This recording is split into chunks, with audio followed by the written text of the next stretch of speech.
Good afternoon. Welcome to another installment of our production seminars for our virtual Seminar Grove series. And we are thrilled to be able to talk today about costume design. I want to take care of some business first of all. We are grateful to the Cedar City and Bryan Head Tourism Bureau. We would love to have you come down and visit the canyons, visit Cedar Breaks, come visit the restaurants. We would love to have you here. But until you can come here fully, we're going to provide you with these really great discussions. And Jeff Leader, our costume shop director, who has been with us for, what did we say? We said 35 years. Is that correct? 35 years, yeah. Yeah, many of you have seen him during those wonderful costume seminars during the summer, and we're going to have one of those seminars right now. Who do we have with us? Actually, let me take care of a little bit of business. We're going to hear from these wonderful people, and then after we get done hearing them at about 40 minutes to, at 1:40, you will then be able to have their questions answered. So if you have any questions while they're talking, just type them in on Facebook, and we would love to have those questions for you. Okay, so Jeff, who do we have here today? Well, we're happy to have Lauren Roark, costume designer for Richard III, and Bill Black, costume designer for Pirates of Penzance. Bill and Lauren are both residents of Knoxville, Tennessee, and they're in their homes in Knoxville, one side of town and the other side of town. So thanks for joining us at a distance from Knoxville. Lauren and Bill have each designed costumes at the festival for a number of seasons. Lauren, why don't you tell us a little bit about your background? Sure. Thanks, Jeff. I have been with the festival for 5 seasons. My first design with the festival was As You Like It. And then over the past 3 years, I've been working on Henry VI, Part 1, the conclusion of Henry VI, Parts 2 and 3, and now finally Richard III. I was a freelance artist based out of Chicago for a while, and then hopped around at several teaching positions in North Carolina, in Beloit, Wisconsin, and then finally landing at the University of Tennessee. I'm head of the graduate costume design program there, and I'm just starting my 3rd year. When I'm not working at UT, I've been designing at places like the Cincinnati Playhouse in the Park, the Repertory Theater of St. Louis, the Milwaukee Repertory Theater, all over the place. Great, thanks. And Bill's been with the festival for 30 seasons and done a number of shows. Can you tell us a little bit about your background, Bill? Sure. I am recently retired from the University of Tennessee. Lauren and I were colleagues there briefly. After 43 years, I'm now just a freelance costume designer and professor emeritus at the university. This will be my 30th season at the Shakespeare Festival, and I've designed about 64 productions, I think I counted. In addition to my work at the Clarence Brown Theater, which is the Lort Theater in residence at the University of Tennessee, over the past 40 years, I've done freelance work around the country at places like the Denver Center, the Alabama Shakespeare, the Pioneer Theater, the Milwaukee Rep, Playmakers Rep, and most recently the Cincinnati Playhouse in the Park. Great, thanks. So during the regular costume seminars, which we hope to continue next summer, I talk about the process of making the costumes and getting them on the stage. But today I'd like to talk about the design process. Can each of you talk about what comes first? You get hired to do the show, and Lauren, what's the first thing you do after that contract is figured out? You read the play. Yeah, that's a good idea. I recommend you read the play multiple times, right? We say you're supposed to read the play at least 3 times. That's the academic response, but I think— Why do you read it so often, so much? Well, the first time, I think it's really important that you read the first time as if you read it straight through, as if you are an audience member. I think it's the only time you will get that experience that an audience feels, right? It's the only time you maybe don't know what's going to happen. It's the only time that you might laugh at the jokes or be surprised or cry a little, whatever that may be. So I encourage you to read it straight through, no stopping the first time, and remember those things, right, that surprised you, that made you sad, that made you happy. Then the second and third time through, you're reading it for more detail. In those moments, I'm trying to figure out the character arcs, how many days are passing, the time of day perhaps, if there's any important action that needs to happen that I as a costume designer need to be aware of. For example, if there's a huge sword fight, I need to know that, right? So that I can design costumes that make sure that that sword fight can happen instead of prohibiting it. I think as a costume designer, you can't get in the way of the play. You can't get in the way of the work. Otherwise, it's not a good design. And so through those several reads, you're identifying those moments. You're also needing to figure out the character tracking, right? Often, like in a play like The Conclusion of Henry VI, we had 12 actors playing 96 characters throughout the play or something like that. And so you need to start to arrange how those character tracks might be laid out and what the design might be to help effectively make those costume changes and make the play happen. Great. Bill, is that a similar process for you? Anything to add? Very similar. I also look for any textural mention of clothing, so that if the whole play is about the woman in the cerise dress, that I notice that the woman needs to have a cerise dress. I'm thinking of a French farce. I can't remember which one it is that has that.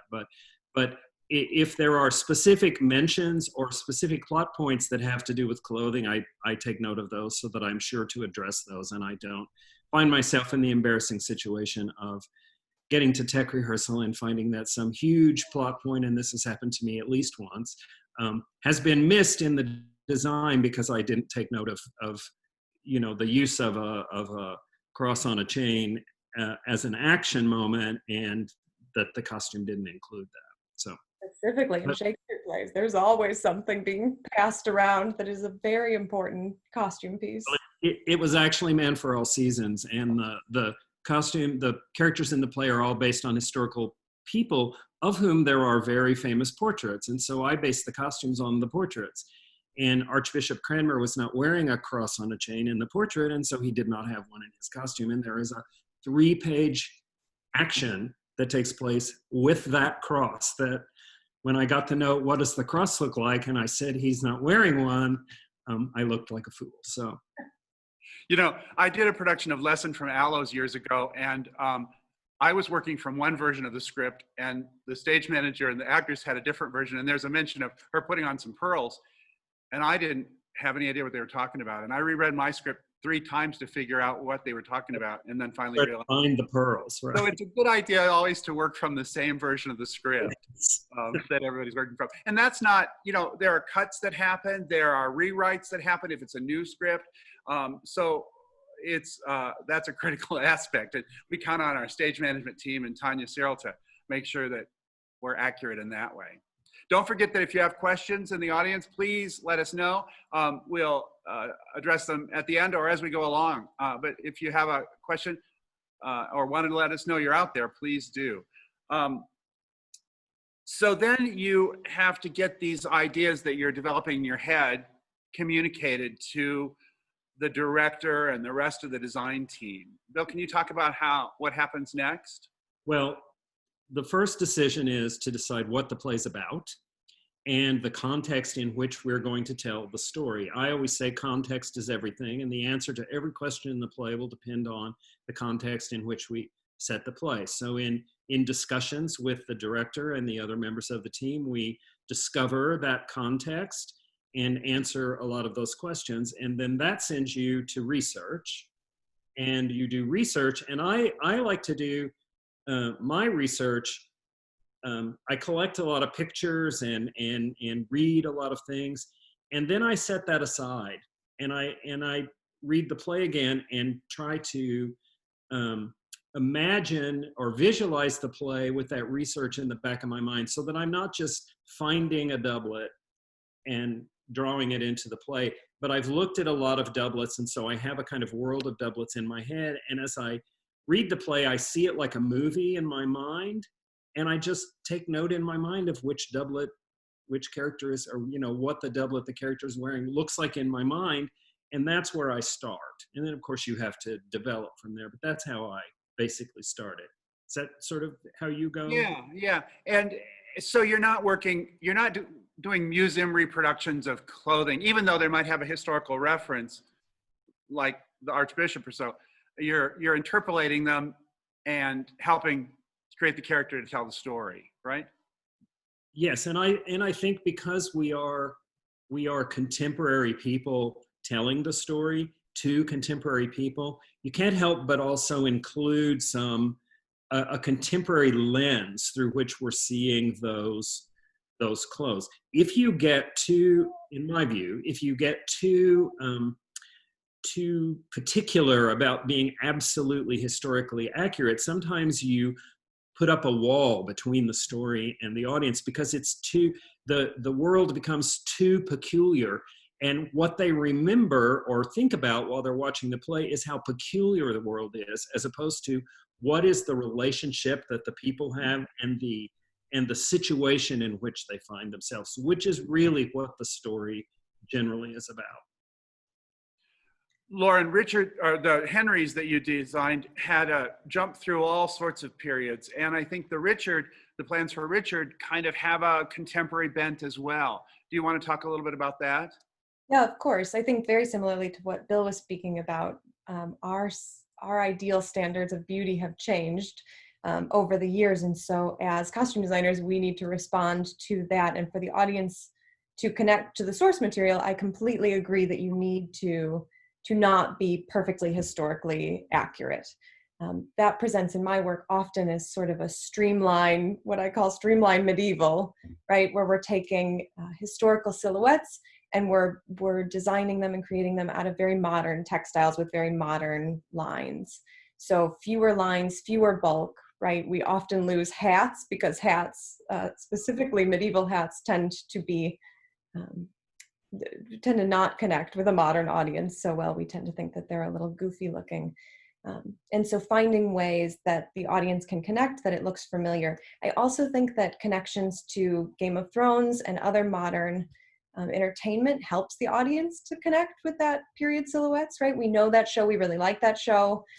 We understand the world that has been created there. And so seeing those sort of similar lines reflected on stage then help the audience to connect and hopefully help them think about how this story connects and relates to them hundreds of years later. Well, can we see some of your research and sketches from Richard III, the plans for Richard III? Now, these two shows that we're discussing today, Richard III and Pirates of Penzance, were designed a long time ago in preparation for the 2020 season. Of course, we're postponing them until 2021, and there'll probably be some adjustments made, but these are the plans as they stand to date. Great, I'm gonna go ahead and share my screen. So when we began conversations with the director, it was in the fall of 2019. So a year ago, we started talking about this play. And the director and I talked a lot about the connection to today, right? How Richard connects to our modern audiences today and how we wanted to present it. The play is originally set in about 1485-ish. The real story of Richard III, of course, takes place over many years, but this version, this telling of Richard III, takes place over about 14 days. When the director approached me, they discussed that this play should sort of warn against the idea of false leaders and the moral cost of tyranny were the phrases used. And we wanted it to be a sort of streamline version of history. So I presented 3 different initial ideas of where I thought the play could be set. We thought that the play could be in a Victorian Gothic environment. So I pulled both. These are mostly evocative, but sort of that contemporary Gothic feel.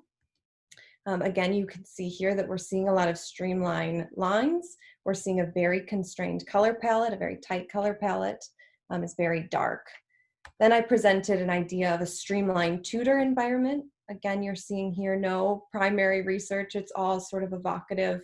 And we see modern television influences and runway influences. Mention what is primary research, just so people understand. Sure. Primary research is research from the period. So either a dress that was an extant garment that is from that period, or a painting that was painted in the period, something that is not secondary research, right, which is a response to primary research. So primary or factual research. Versus evocative, which evocative speaks to the mood or tone of the piece. Great, thanks. Some of these images here none of them are primary, many of them are factual and evocative.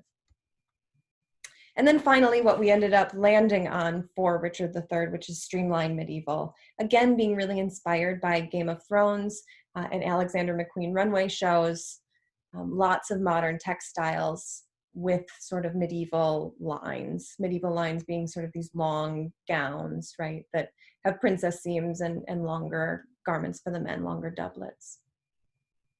So we ended up deciding on this streamlined medieval. We liked the connection to Game of Thrones. We liked the connection to the world that had been created for Henry VI, Part 1, particularly.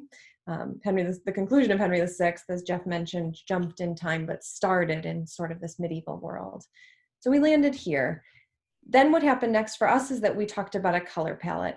When the director and I were talking, we really wanted the world to feel beautiful at the start, right? That we had solved a problem at the end of the conclusion of Henry VI, and that we now were living in this sort of gilded world where it was light, it was airy. Right now is the winter of our discontent, made glorious summer by the son of York. So we were living in this glorious summer at the start of Richard III. The director's big idea then was that when Richard entered the play, he enters like a toxin that sort of infects the whole world. And so we go from this really gilded world and we get darker and darker as we move through. So that was our jumping off point. From there, we started with preliminary sketches. For me, I did some really rough pencil sketches first, and then moved them, did a more finalized version of those preliminary sketches in Procreate. And Mason had a question about what a rendering looks like at USF. So we're going to talk about your sketches and then show some of Bill's sketches. And each designer has a particular style, and each show requires a kind of a different approach. A comedy might require a different touch than a tragedy, and so the presentation of the sketch can help tell the story of the play too. Yeah, absolutely. I see the sketch as simply a roadmap to get us to the costume that's on stage. I think there is a lot of misunderstanding that the costume sketch is the art, but I don't think that's true. I think the art is the costume that ends up on stage, and the sketch is the tool of communication to get you there. It's important that that sketch has a beauty to it, right? Because you use it as a tool over and over and over, and it should evoke a tone and a mood and a feeling and give you all of the factual information you need. But at the end of the day, it is a tool of communication. It is not the precious artwork, right? The art is what ends up on stage. So what you can see here is the sketches for Anne, for Margaret, and for Elizabeth. Those are the preliminary sketches. They were presented at our first meeting that we had. And then, whoops, excuse me, I gave you a little, so then we have Gray and Dorset and Catesby and Ratcliffe. Gray and Dorset are Elizabeth's family and kinsmen and allies. And so you can see, if you flip back and forth through those sketches, that we're again getting that streamlined medieval sort of line. The lines are very simple.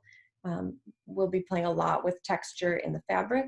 And the lines of Gray and Dorset are very similar to the lines that Elizabeth has in her dress. When we look at Catesby and Ratcliffe, they are Richard's friends, and so they are very much in the same world as Richard, right? That very textural, lots of leather, lots of grommets and metal, much rougher in texture. And then the ghosts. The ghosts are a little sneak peek, but all of the ghosts were meant to be in sort of very simple linen garments.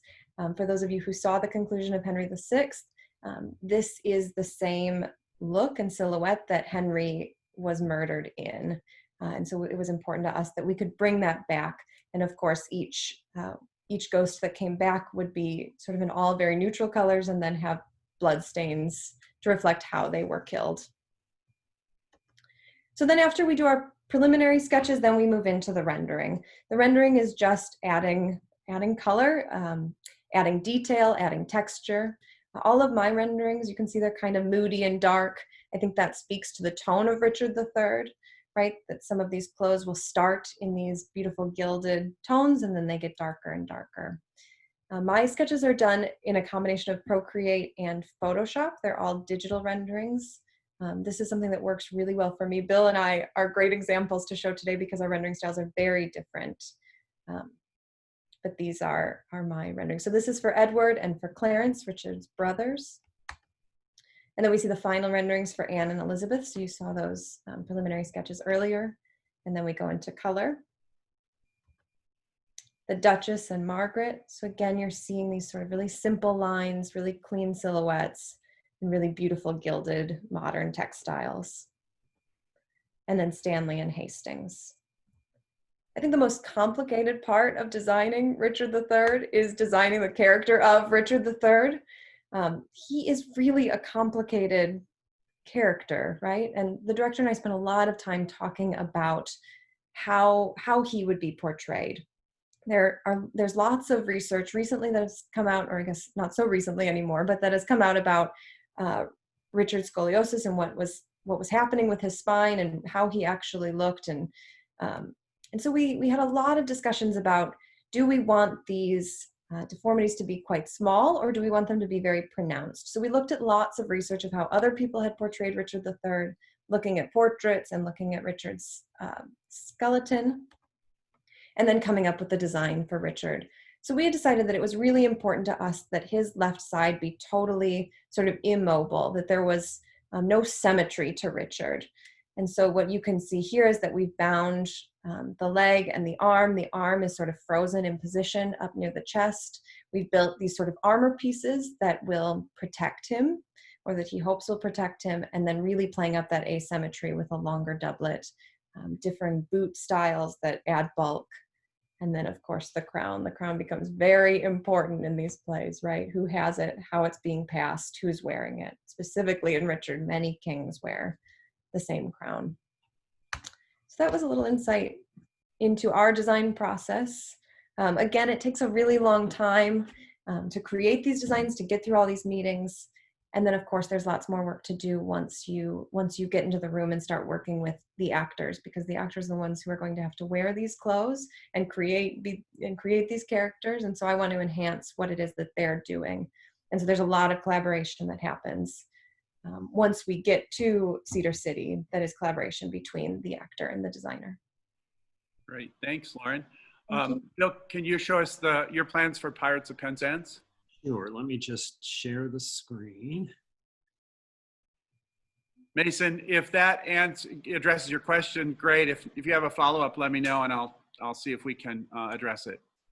So Pirates of Penzance is a more whimsical world than Richard III. And you're not exploring the dark side? Yeah. Yeah. And we talked at length about the fact that that no one in Pirates of Penzance is who they seem to be.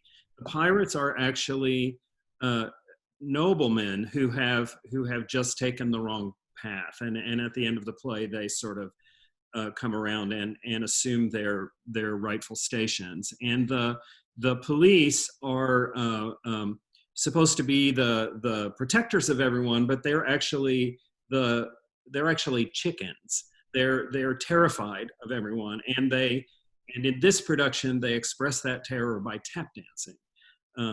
And at the end of the production there will be a tap battle between the chief of police and the pirate king, and that the major general is a complete phony and talks about being the very model of a modern major general, and he actually knows nothing.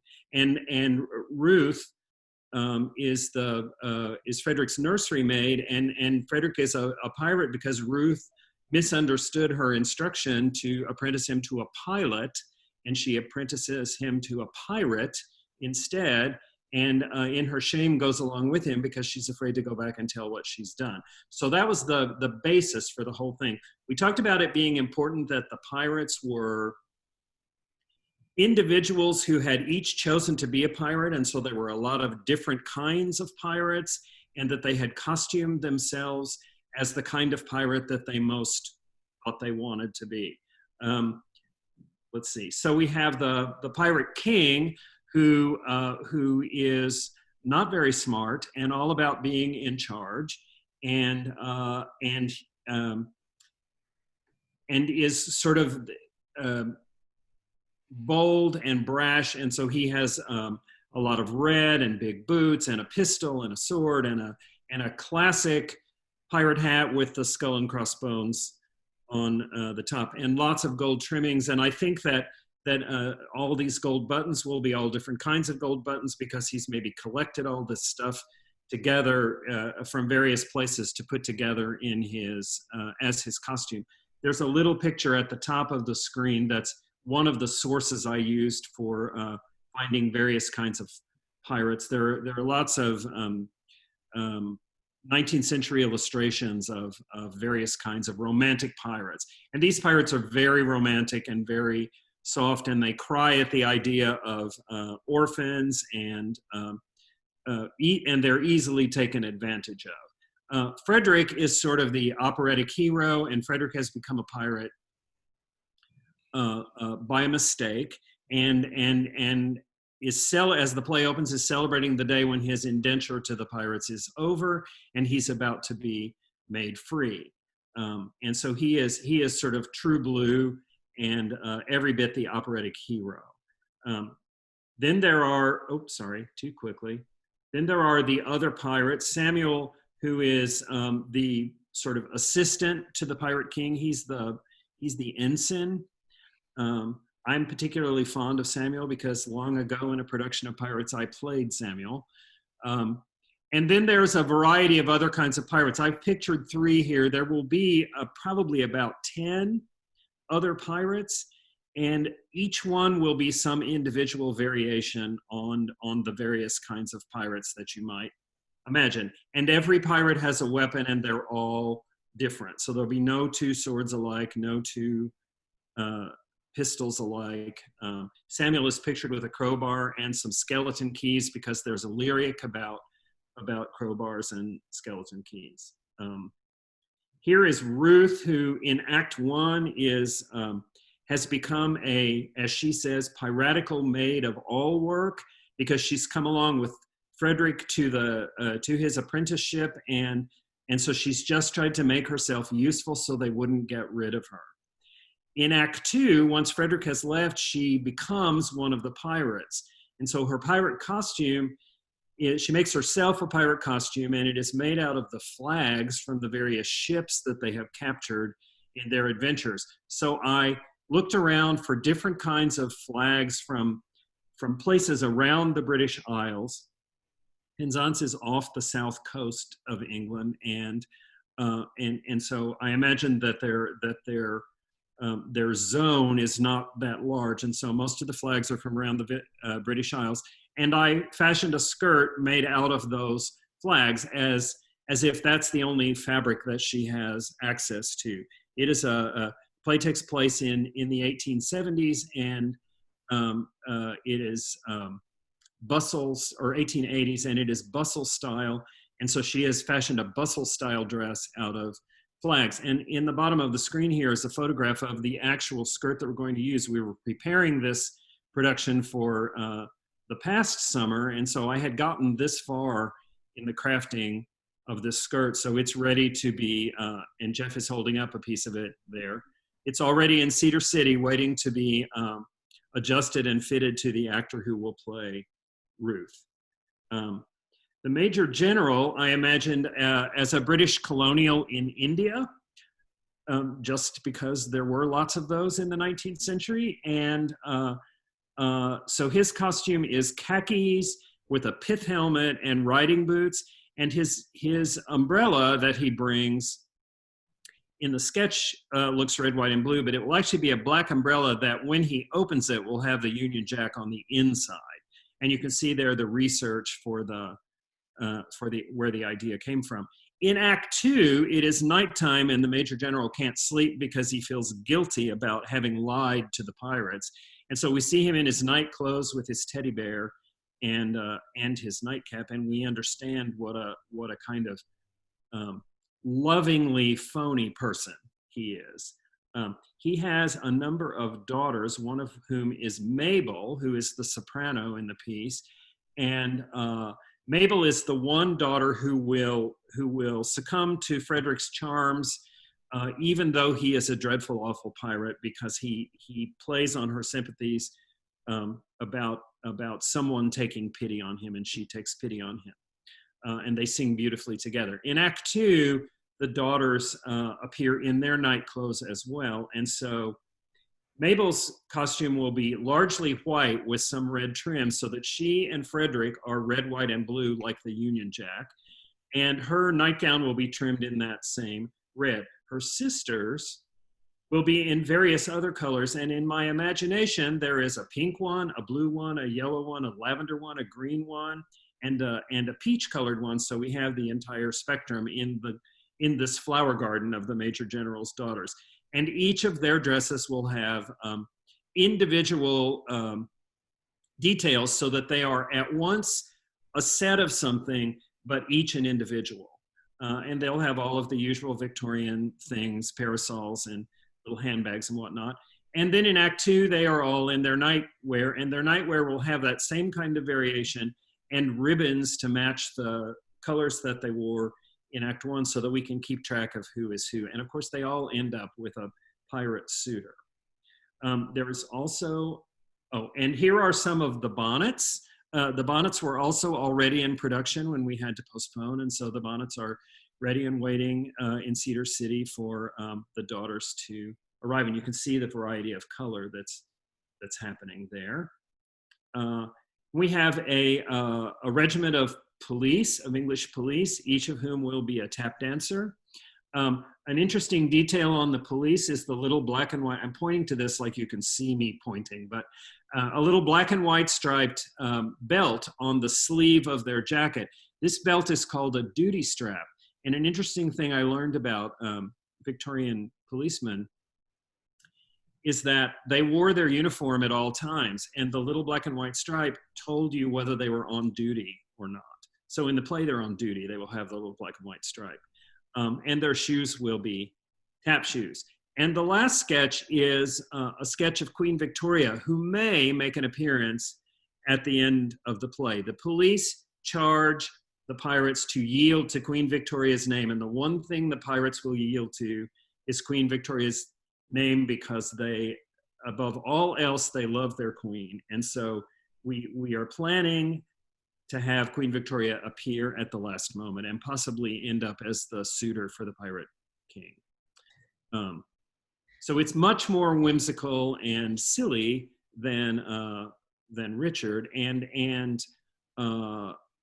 based on the period, but devised in a whimsical way. Great. So I'm going to unshare. So we're at this point, and we're ready to produce the play. We hope we're going to go into full production in May of 2021. But what else do you have to do between now and then? Oh my goodness! Everything. What don't you have to do? There's lots of fabric to buy and shoes to find and paperwork to complete. Paperwork. Right. So fabric shopping. We all kind of work collaboratively on fabric shopping. You guys live near Atlanta, and there are several good shops in Atlanta still. When Lauren was in Chicago, there are several shops in Chicago, and I used to live in Milwaukee, so I would go down to Chicago from Milwaukee. There are shops in Los Angeles still, but it's harder and harder to find fabrics these days, isn't it?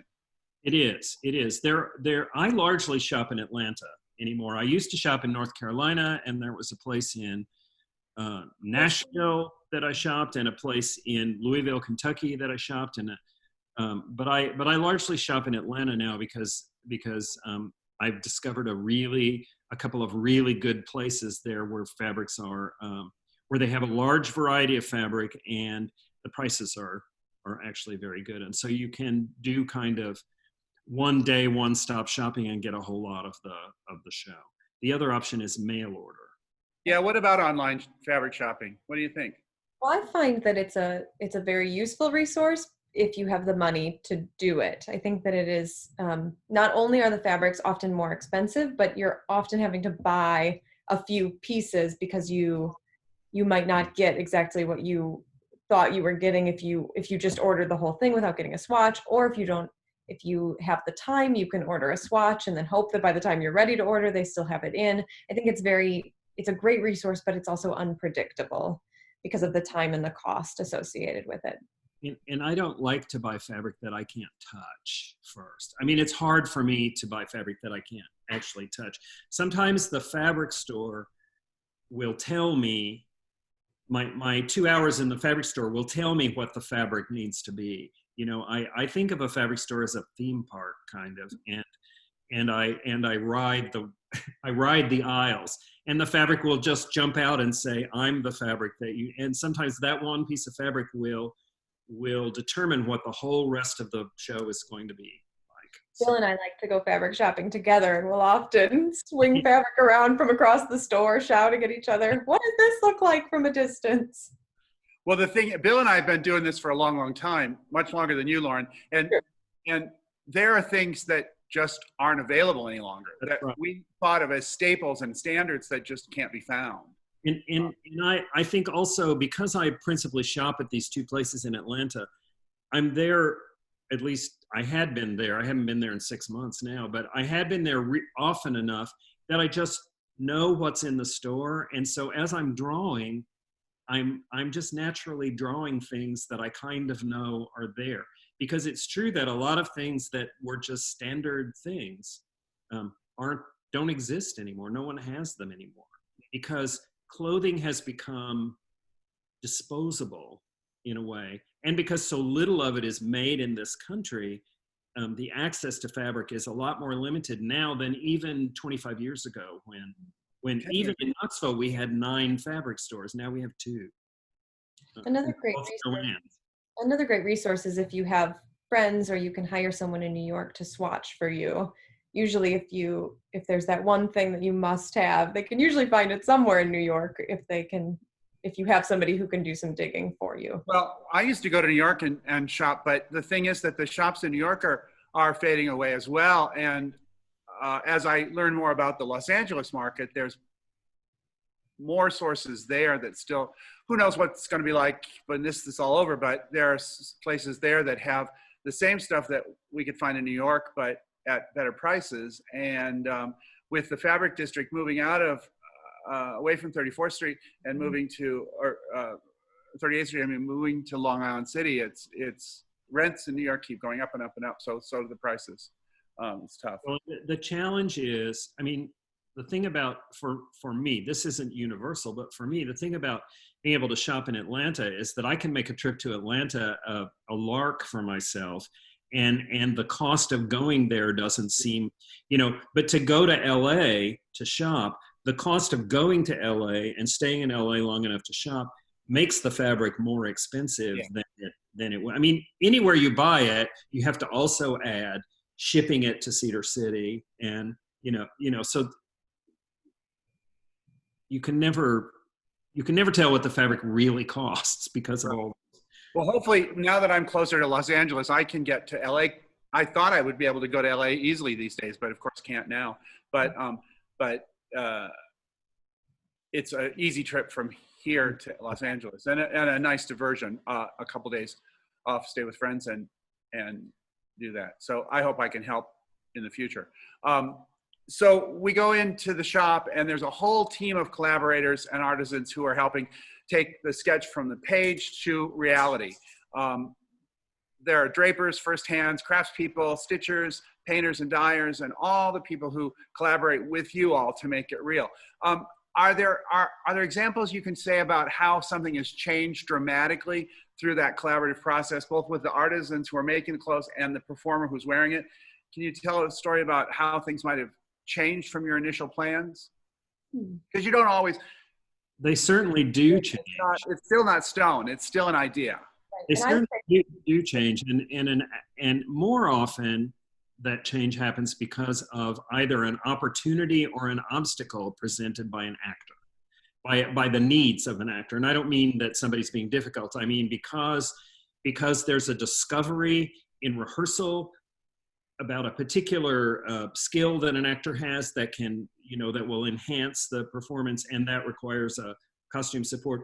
Or there's a hurdle that an actor has that we have to accommodate in the clothes, and sometimes that will change the design. Or you have a particularly extraordinary creative draper who says, what about if we did this thing? And several things in Hamlet summer before last came out of Judy's hands, that I said, well, it needs to be a black dress. and she magically took some fabric and said, what about something like this? And it was like, great. And then I get the credit for that, but it's actually coming from those frontline workers who are doing the real stuff. I think it's really important to note how many people are working to make these happen and how those people are incredible artists. Every single person that works on the show has something to contribute to it. And Bill's right that there's been so many experiences I've had where I don't render the back of the dress, and then the draper specifically comes up with something incredibly beautiful for the back of the dress that I didn't specify and I left vague, and they, being artists themselves, were able to come in and make those changes. Or a craftsperson who saw the sketch and said, and then went into stock and said, but I think what you really want is this amazing thing, or makes, is able to create something that is even more spectacular than I alone could sketch or come up with. Or finds a detail that you would never dare ask for, that they're excited to do, and makes something, extraordinary. Right, embroidery work or painting, or, just the incredible details we're able to include in our designs here are amazing because of all the craftspeople and the amazing artists that work here. Yeah, besides the designers for the show, there are nearly 60 other people who are working on making the show come to life. The draper is a person who interprets the sketch into the pattern, and firsthand cuts the fabric, and the stitchers put it together both by machine and by hand. The craftspeople are responsible for the shoes, the jewelry, the crowns, the armor. The hair and makeup people are crafting beautiful wigs that really help finish the whole look. And help create the character for the actor. And then the shoes. Oftentimes actors come into a fitting kind of struggling with their character, and then they try the shoes on, they go, oh, now I know who I'm supposed to be. The shoes can make a big difference. But sometimes the struggle is which pair of shoes. Which is the best pair of shoes. We go through a lot of shoes. We order a lot of shoes in, try them, fit them, and then return a lot of shoes. But if you think about in your life how important it is to have a shoe that's not constantly calling attention to itself because it hurts or it squeaks or it's the thing that attaches you to the ground. So right. It's very important. Yeah, I think the shoes and the face, the wig and the hat are the kind of the beginning and end, and then everything else in between is kind of finishes it out. Mm-hmm. There are a couple questions here. Lizzie asks, the industry is shifting to more digital renderings, and she said, I feel like there's a lot of pressure to switch from more traditional methods to digital in order to maintain credibility as a designer. I'm not sure I agree that it maintains your credibility. I think it's a tool, and Bill, you use photocopy machines, but not much more technology than that. I am not. If that's true, then I'm done. I am not a person who naturally picks up the digital stuff. I have the equipment to do it, and I have had some training in it, but it's slow for me. And I use principally design markers and Prismacolor markers, and that is fast for me. And the real important thing, I could probably get those sketches digitally, but they would take me a whole lot longer. And the real important thing for me is speed, because if you're designing a play that has 60 costumes in it, you don't have time to spend 3 days on each drawing, Or you might be doing several projects all at once. Or 3 plays, yeah. For me, it's about speed and what's already comfortable for me. But I really admire people who can do the digital stuff, because there are so many aspects of that that can make the sketch so dynamic, and that for people who are good at it, make it faster. Lauren, you're teaching. You've taken over the graduate program at University of Tennessee. How are you teaching students for the future? Sure. I teach the traditional ways first. I say that you can't be successful at digital rendering unless you know the traditional ways of working. So we start in watercolor, and we work in watercolor almost exclusively for their entire first year. We occasionally add in a little marker if they are interested in acrylics or colored pencil or some other collage we do, but we don't get into digital until their second year. I think that digital rendering is really valuable to learn, and for me, it's been a game changer because it's fast for me. I'm able to really accurately reflect what's going to be on stage. And I think the key is that I can make changes.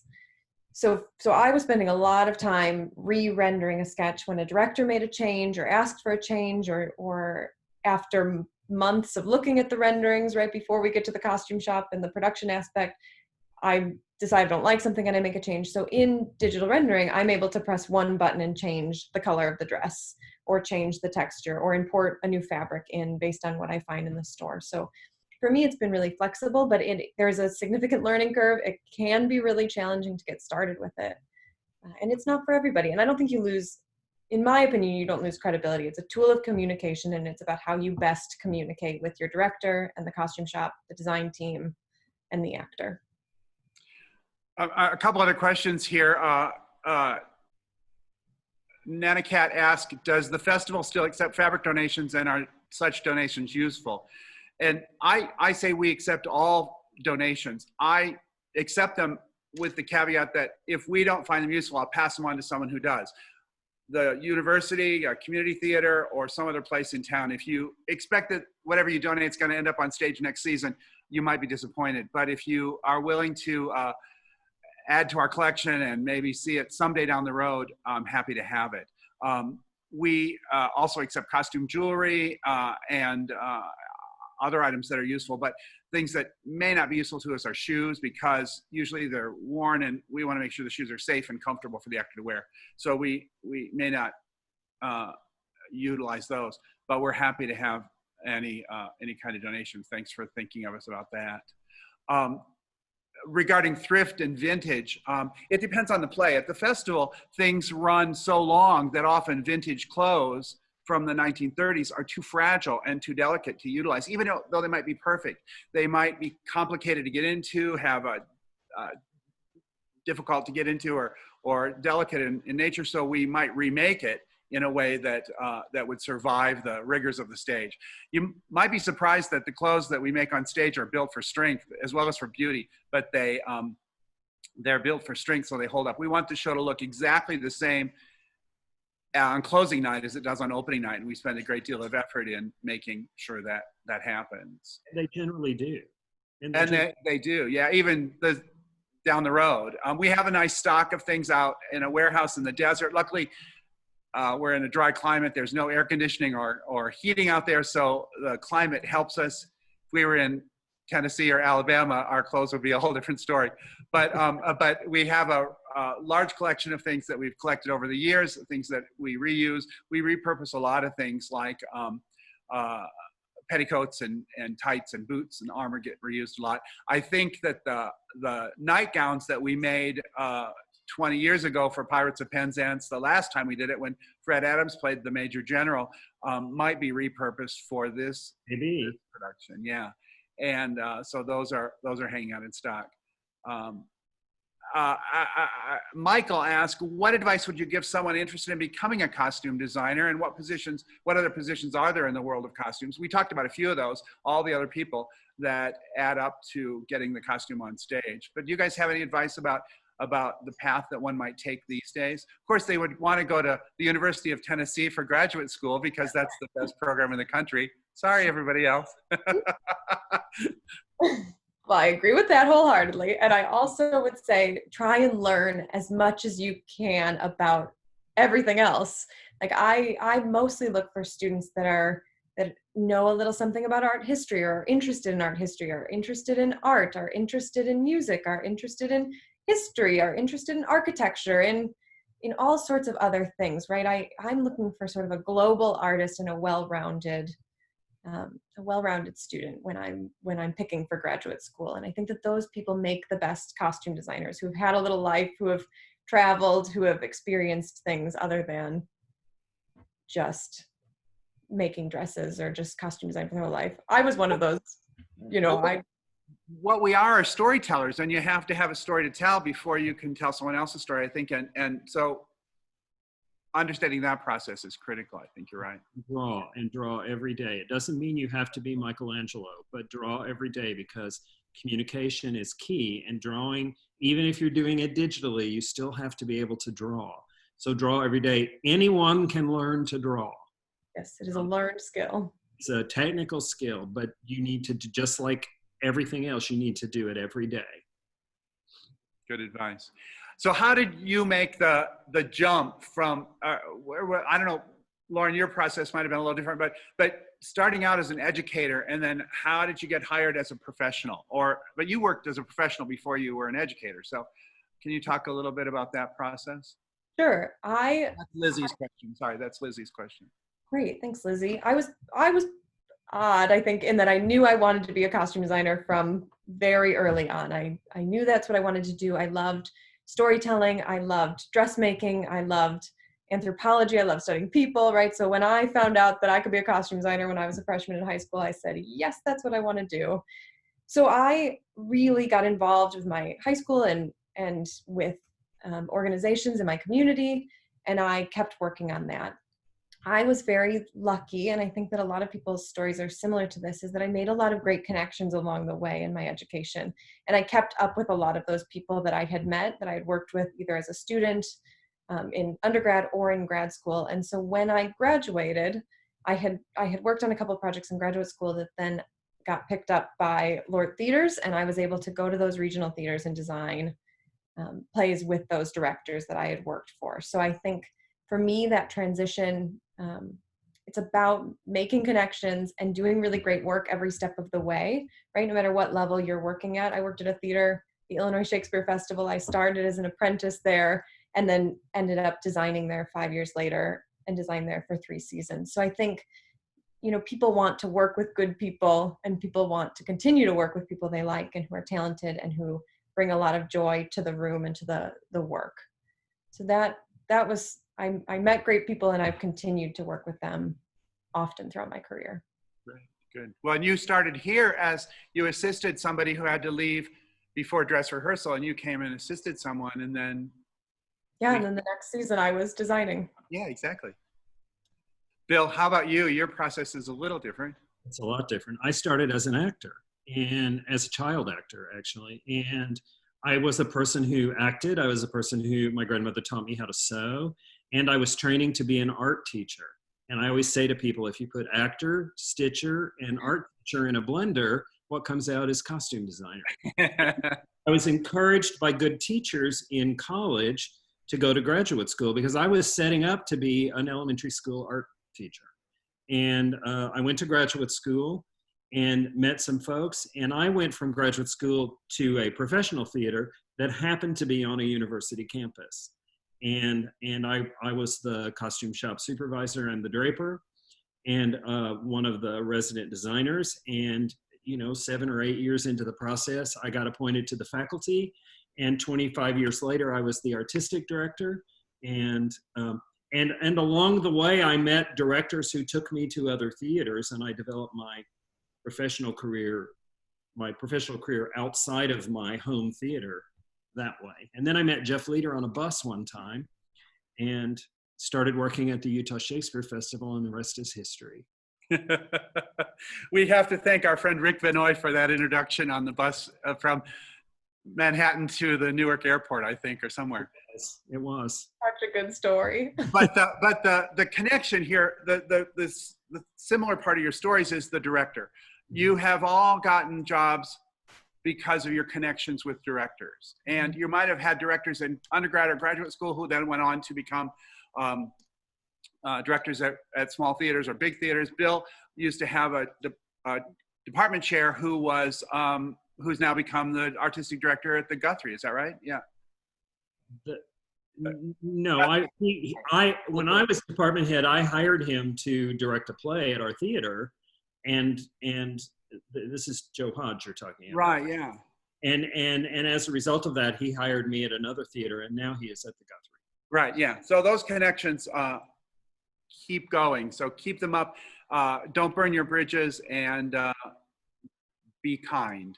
There's 14 people in the theater, and 12 of them know you, and the other 2 know me. So. And I think once you get to a certain level, everyone is talented, right? So it's about wanting to work with people again and again. You know that you're going to get a high level of work from lots of people. So what's the reason that one person gets hired over another? And I think it's because they're good to work with and kind and love what they do. Paul asks, how accurate do your estimates for fabric need to be? So when we're in the process of budgeting, after the sketches are finished, Lori Hartenhoff, assistant costume director, and I will sit with the designer either in person or virtually and go through the sketches, and we'll analyze how much is needed, what's needed for what, and how much that's going to cost. Lori and I have been doing this together for so long that if we agree, if I say 10 yards and she says 9 yards, we go with something in between. If we disagree or have a gap, then we'll discuss it further. But usually we can go through things pretty quickly and pretty accurately. And then we set a value on how much might be able to be, be available for the fabric. If we know Bill's been at the store and saw something that was $14 a yard and it looks like a $30 a yard fabric, we might give it $18 and we average it out. And then when we go shopping for stuff, if we save money on one thing, then we can spend it on another. So we try and be as accurate as possible. We also have a large collection of leftovers from previous seasons and sometimes donations. And I've been re-rolling and measuring things so that we have an accurate idea of what that is. And some of that stuff can be useful if we get caught short or need something else. It's always expensive if you only bought 6 yards and you need 9, because getting it again, getting the 3 yards later is really hard. And the draper, the person laying out the pattern and trying to make it work, is often frustrated, and it takes extra time if they don't have enough. So we try and be as accurate as possible. Steel City is 2,000 miles from every place. Yeah, and nothing is overnight. Everything is 2 or 3 days these days. So Tracy asked, what's the most expensive single costume you've ever designed? Oh my goodness. Is there an example of that? And it could be an emotional expense too. The most expensive fabric I ever bought, I think, was $65 a yard, and was for some queen costume, but I can't remember what the play was. But I bought the fabric in New York. I rarely shop in New York, and it was very expensive. For me, $65 a yard was very expensive. For Lauren, $65 isn't a lot of money. Not average. My favorite average. You could say the 2 gowns for for Rosalind and Celia and As You Like It were both $65 a yard fabrics. It wasn't that much of it, was it? I think 12 yards. Oh, I guess it was a lot, yeah. But I searched and searched and searched and couldn't find anything. And after months of searching, I finally gave up and picked the expensive fabric. So that's regarding fabric, but you also design a number of productions of $1 Million Quartet around the country. And is there an expensive costume in that show? Well, the finale number becomes very expensive because you have to have all of the jackets and then you put Swarovski crystals all over them. So I think they were probably close to, I don't know, 10 or 12,000 crystals amongst those 7 jackets. And so that ends up being a very expensive bow for those characters. Right, and in $1 Million Quartet, it really is just the last number and the end of the show. It's just the bows, yeah, and then they each sing a song, but it becomes a very expensive moment. Mm-hmm. When the costumes before that really don't cost that much. I suppose I spent a lot on that show. Elvis's costume is very important, and everybody's got a lot of opinions about what Elvis looks like. I think I've done it 9 times, and of the 9 times so far, I think every time an artistic director's been like, but Elvis needs to look more like Elvis. So I've started ordering a jacket from the Lansky brothers, who were Elvis's tailor, and they sell a reproduction jacket that is the same as the jacket he wore. And so that also is an expensive purchase, but also a really cool piece to have in the show. And a nice kind of connection too, yeah. Yeah, and I love supporting their business. Are they in Nashville? Yeah. So the last question on the docket here is Tracy asked, have you ever had to design a costume that had no historical reference or for something that never existed? Oh, the answer simply is yes to all of it. Yeah. Yeah.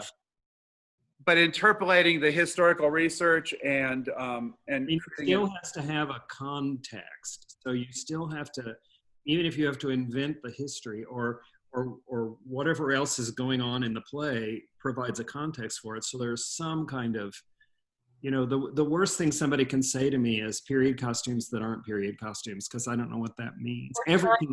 We want it to be timeless. Yeah. everything's a period, and the more timeless it is, the more it looks Japanese to me, usually. I mean, if you think about Star Trek or Star Wars, which is supposed to be way, way off in the future, it all looks like Japanese, like traditional Japanese costumes. So there has to be a context, and the clothes have to respond somehow to the context. Nothing comes out of thin air, I think.